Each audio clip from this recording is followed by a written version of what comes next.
My name is Ira Wichmann. I'm head of product development at Swoon Editions, which in this case means digital product development. So I take care of all the systems, of our website, and all of these things, and other people take care of the chairs and the chest of drawers. Thank you so much for having me here, Ivan and James and Jalal and Alistair and everyone. We've been working with Ometria for about a year now. Well, we've been paying you for a bit less than that. But we've been working with you for a year. We've existed for 3, so you've been kind of quite a big part of the way we approach data. And it's been really great to be doing that, because I've really enjoyed working on the product development with you guys. So thank you for having me, and thank you for the past year. Let's start. So we are Swoon Editions, and what we do is we design, we make, and we sell furniture. So that's a pretty simple concept to understand. The not so simple part of it is doing it better than anyone else in the market, which the Voga person who's here, who I saw, might disagree on, but you know, we'll see. To give you a bit of background why we started Swoon Editions, or Debbie Williamson and Brian Harrison, who started Swoon Editions, started it, is because there are 4 key problems in the world of furniture that we're here to solve. The first one being that nice things just cost too much. So the price of a piece of furniture on the high street is usually 5 to 6 times what you would pay for the manufacturing of that. It's a pretty inefficient market at the moment. Quality, very importantly, is not about cost. It's more often about process.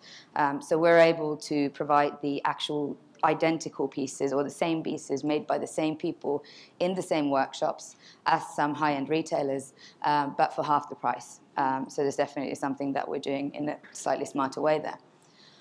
The second problem is that it's really hard for consumers to find things in furniture, and that's partly due to a lack of aggregation in the market, partly due to a lack of kind of common terminology. So even if customers kind of know what kind of things they're looking for, they don't know where to find them and how to search for them.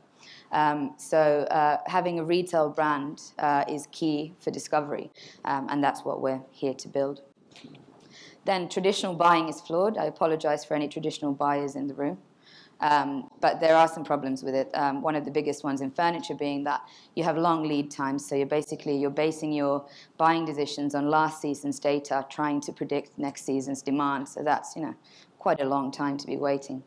Also, you kind of often focused on building really wide ranges, and when you're building wide ranges, you have thousands of product lines, which means you need to make thousands of decisions, and 1,000 decisions means usually 100 bad decisions or mistakes. And bad buying decisions are what eat up your GMs. You need to discount your products. It's also what eats up your marketing budget, because you end up spending loads of money basically trying to sell stuff that people don't want to buy. Problem. Finally, I think we all know a little bit about this. I suppose the economics of traditional retail can be quite weak. So you've got really high working capital requirements. You've got high overheads, you know, store and stock in warehouses and all sorts of things. The way we're answering these questions is our unique model, which is focused around our list of insiders, which is that email list that I'm kind of here to talk to you about. What we do is we go out and we select loads of different designs. So parts of them, some of them we design ourselves. Some of them are designed by our manufacturing partners. Some designs are owned by manufacturers, so they might be sold by us and other retailers, the exact same thing. And we make 10 of each. So just a really small, really limited edition of each design. And then we launch them every day. So currently we're launching 4 products a day. We're probably going to be launching even more in the future. Last September we were launching 1 a week, so we ramped that up quite quickly.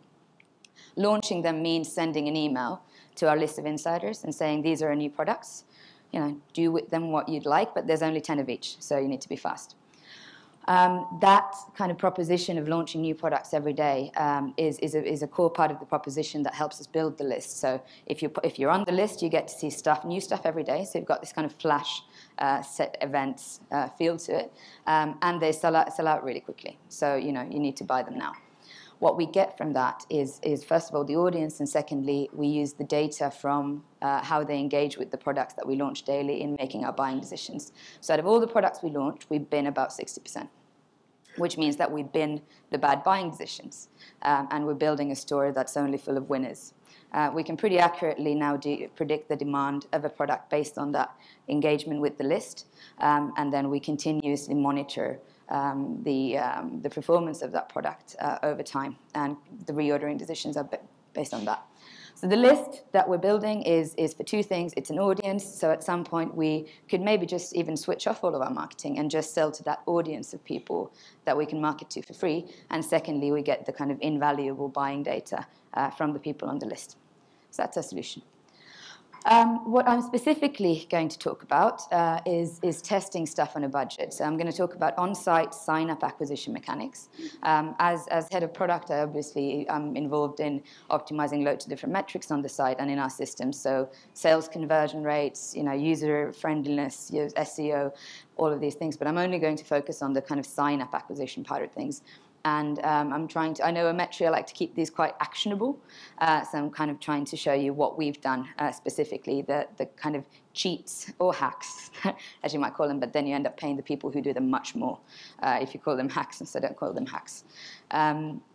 So what we've done to make the testing of on-site acquisition mechanics a lot cheaper. How we choose what to do.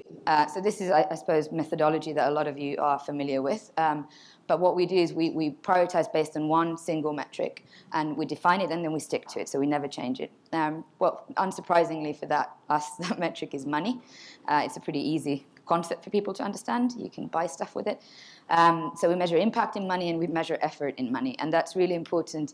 Even when you go to the stage where you've got an in-house development team, you need to keep considering development as money and as days spent. Even if, agency, it's really easy to understand because you're paying like £600 a day, £700 a day.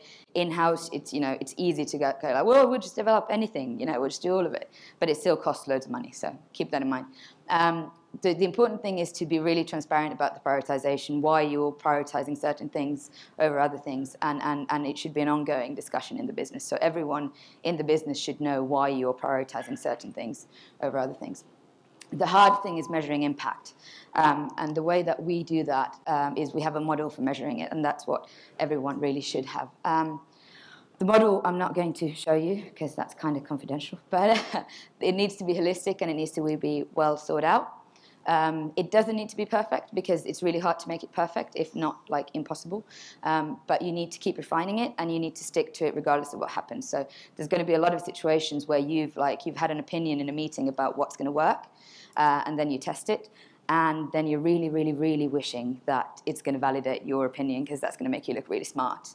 And if it doesn't validate your opinion, it kind of makes you look a bit stupid, and people are like, oh, what do you know? So stick to it even when that happens, because otherwise you're kind of like taking out the whole base of everything that you're doing, and you might as well stop. So for example, Secret Escapes, I think, do this amazingly. So I'm sure you're going to hear about it more later. But what you might have three different kinds of models where you're testing a sign-up page or a new sign-up mechanic. Your sign-ups are going up by 8%. Your unsubscribes are going up. Your month one conversion rate is going down. And depending on how you weigh these different things, you're going to get a completely different result. So you could say model 1 says that you should stop doing this. Model 3 will say that you should definitely keep doing it. So stick to one thing, otherwise you're kind of screwed. Yeah, so I am going to talk to you about why you should be cheating too, and how to really quickly and efficiently test these mechanics once you've kind of prioritized what the impacts and efforts, what you should be doing first. The reason you should cheat is because everything costs loads of money. Development is super expensive still, and I think it's going to continue to be super expensive for quite a long time. We run a Magento Enterprise, so it's like really expensive and kind of hard, most of the time. So efficiently allocating the development budget is key, and obviously us as a business, we're all about doing things really, having a methodology for doing things and doing things really efficiently. Dev budget and the allocation of it is kind of no exception. And that's my job, is to make sure that people don't go all crazy with what we're building. So we all know that you should test things before you build them, because otherwise how can you measure the impact, and how can you know whether you should be building it or not?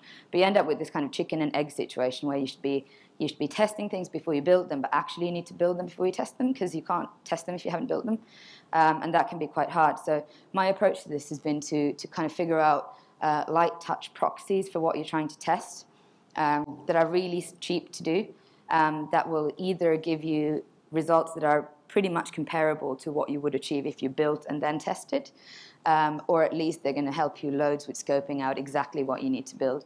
So you make sure that you're not wasting your resource, you're not using your developers for building something that is actually going to be a complete disaster. So I'm going to show you 5 examples of what we've done in the past kind of 2 years since I've been at Swoon Editions. The first one is whatever your kind of sign-up mechanic you're testing, you've got a proposition behind it. So there's some reason why people are signing up to your list. You're going to give them something when they give you their email addresses. And usually with that proposition, you kind of have like 3 or 4 different angles that you could approach it from. So you could go like scarcity first, it's going to sell out, you need to be on the list.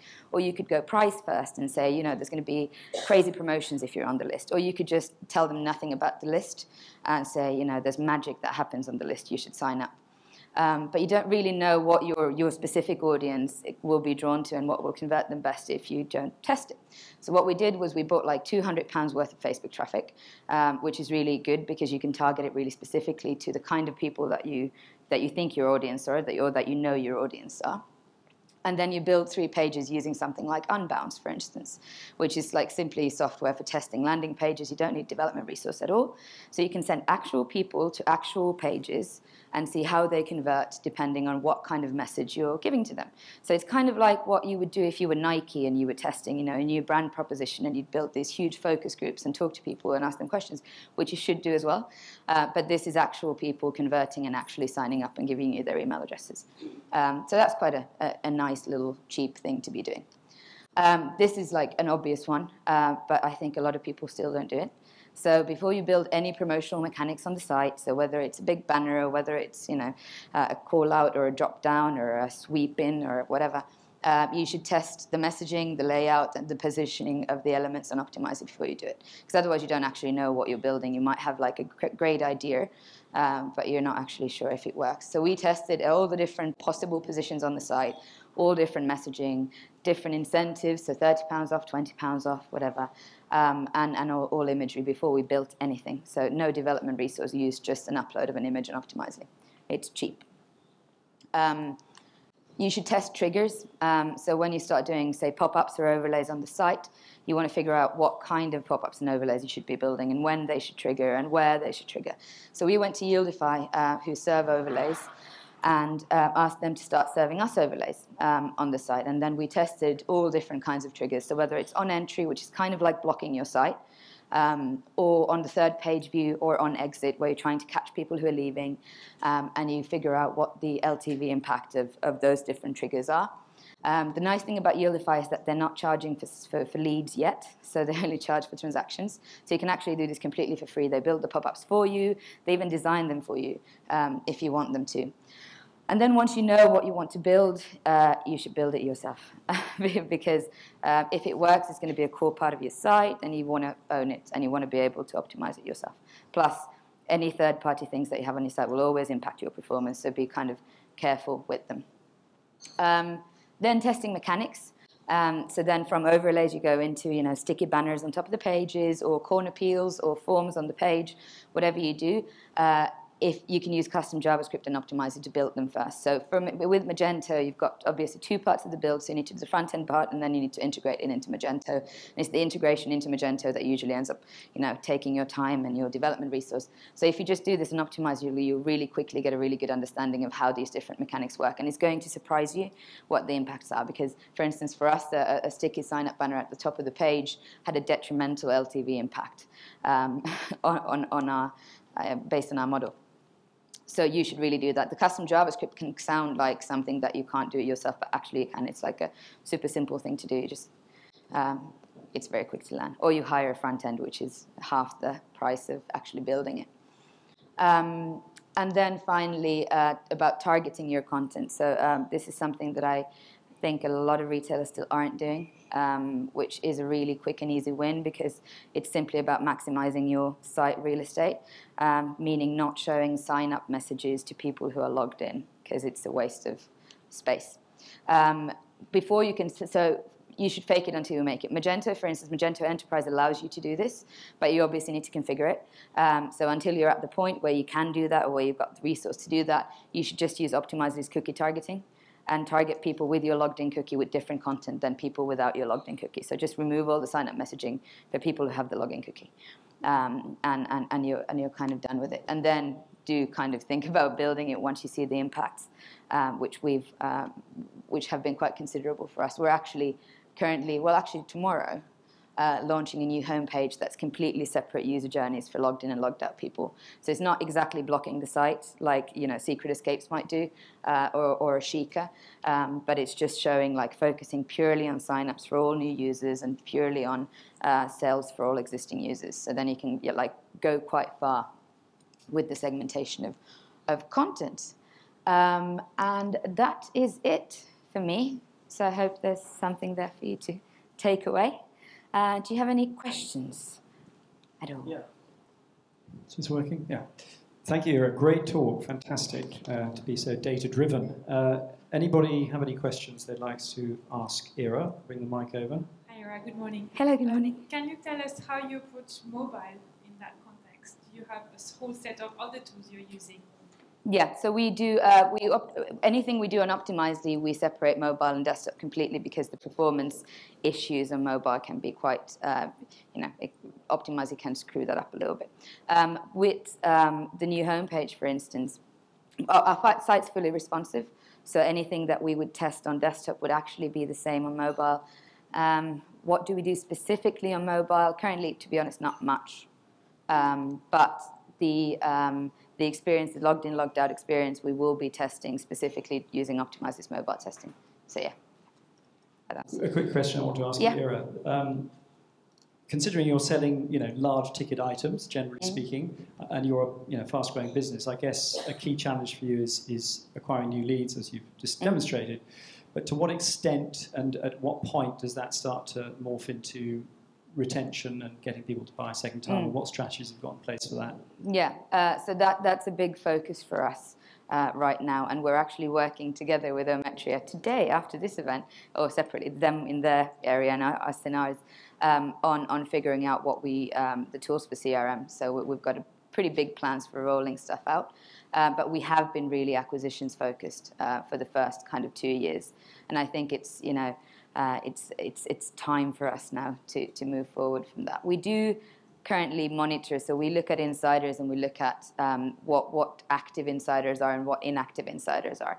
And a lot of that analysis is based on how they engage with the emails. So we send daily emails, which can be quite, it's a lot of stuff that we're sending people every day, 4 new products, 4 new products, 4 new products. And we're kind of starting to learn about the way the open rates and how many emails people open a week, how they engage with the emails. We're starting to learn what the propensity for them to buy is in the future, but it's definitely something that we're focusing on quite heavily this quarter. Okay.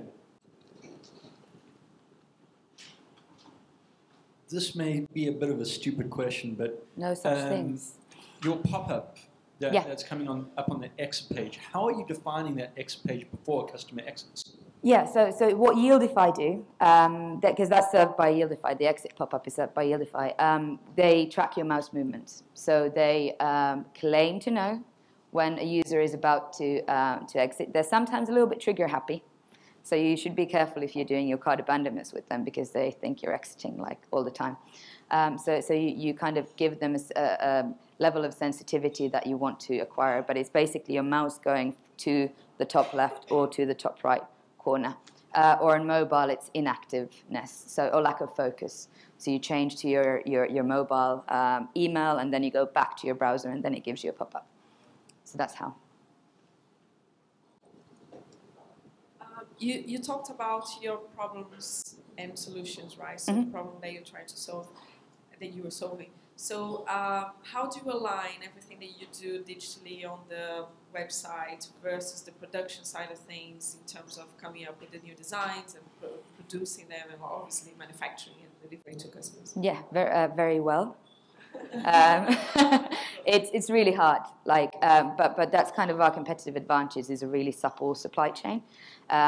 But it is we've got people in all the manufacturing locations, living in the manufacturing locations. So we are as vertically integrated as you can be without owning your factories. Really, that's not necessarily impossible in the future either. But we are really engaged with the manufacturing at the level of being at the manufacturing at the workshop. And then it's just really about our buyers go in and find design after design after design, which is okay because we validate all the buying decisions. But it's hard, but it can be done. It just requires like a lot of really hard work in country. Okay, we've got time for one quick question back here. Hi. Hello. Once you test one overlay, for example, a pop-up, and you test 2 versions, and you find out that this version works better, for how long do you keep it until you retest it, for example? Or is it something that you test all the time? So we would be, we test different things all the time. So with the pop-ups, for instance, we'd start testing them with Yieldify. The results of that test, that we always require statistical significance at the 95% confidence level. When we have those results, we then scope out what we want to build. Then you obviously try to build as much flexibility into what you're building, with as little resource as possible so that you can continue testing. But then you continue testing with the content on your own platform. So I'm a firm believer in anything that you think is key to your website and to the conversion on your website, you should own. So you know, if it's key, don't let third parties serve it because you can build it yourself. Does that answer your question? I think it... Huh? Mm-hmm. How long do you leave it for until you retest it against the new version? Oh, we could test it all the time. So we don't leave it. We just test something else on it. So then once you're done with the triggers and you're like, this trigger works best, then you go into, well, what image works best, and then what copy works best, and then you might then retest the triggers at some point because you decide the structure of the site might change, etc.